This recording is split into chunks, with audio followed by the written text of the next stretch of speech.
हमारे प्यारे सज्जनों, ये भक्ति का मार्ग है। यह मानव जीवन अमूल्यक है। इसे भक्ति करने का ही अवसर मिलता है और कुछ नहीं है। जो अपन करते हैं वो सही है, और अपने विचारों से चलते हैं तो विचार ही सब कुछ है। कर्म ही प्रधान है। कर्मों के अनुसार फल मिलता है। कर्म ही सब कुछ करता है, कर्म देता है। कर्म ऐसे ही जन्म लेना पड़ता है, कर्म के अनुसार चलना पड़ता है। ये कभी किसी के ऊपर निर्भर नहीं करता है। परमात्मा कहता है कि भाई जो अपने आप कर्म करो, वैसा ही फल लेना आपको। और मैं कुछ देने वाला नहीं हूँ, और मेरे से आप वंचित मत रहना। केवल मेरा तो नाम लेते रहना और सत्य काम करना, असत्य मत करना। ये भगवान ने कहा है, निश्चित कहा है। तो वैसा ही अपन को करना है। उनकी भक्ति करनी है, उनका नाम स्मरण करना है, कमाई करनी है। मैं कमाई करके, मेहनत करके उनके भगवान के हित में कुछ सत्संग, संतों के चरण छूने हैं, और संतों के चरणों से ही सब कुछ मिलेगा।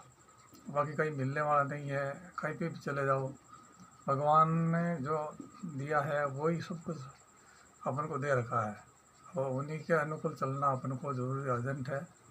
बाकी भटकना किसी के सहारे नहीं है, एक दूसरे के सहारे नहीं लगना है। यार दोस्त कोई कुछ नहीं है, भाई बंधु कुटुंब कबीला कुछ भी नहीं है।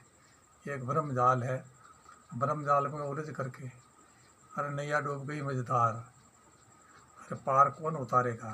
तो ये इस नैया को पार उतारने वाले कोई नहीं। अपने आप को उतारना पड़ेगा पार, और अपने आप को समझना पड़ेगा। यही है मेरा विचार। यह शास्त्र वेद पुराणों का कहना है, मेरा नहीं है। मैं वेद शास्त्र जो कहते हैं, संतों ने कहा, वही बात मैं कहता हूँ। इसलिए आप सदैव के लिए ध्यान रखें, और ईश्वर का और परमात्मा का भजन करते रहे। भजनों से सब कुछ मिलता है, और संतों के चरण छूने से सब मार्ग मिल जाता है। बाकी तो मार्ग मिलता नहीं है। ठीक है, यही तो मैं मेरी वाणी को विराम देता हूँ। जय सत्य गुरुदेव की जय, श्री रामचंद्र भगवान की जय, बजरंग बली की जय, सनातन धर्म की जय, अपने अपने माता पिता गुरुदेव की जय। जय हो सर्व संतों की जय हो, सर्व हमारे भारत ऋषि मुनियों की जय हो। जय सभी नर नारी की जय हो।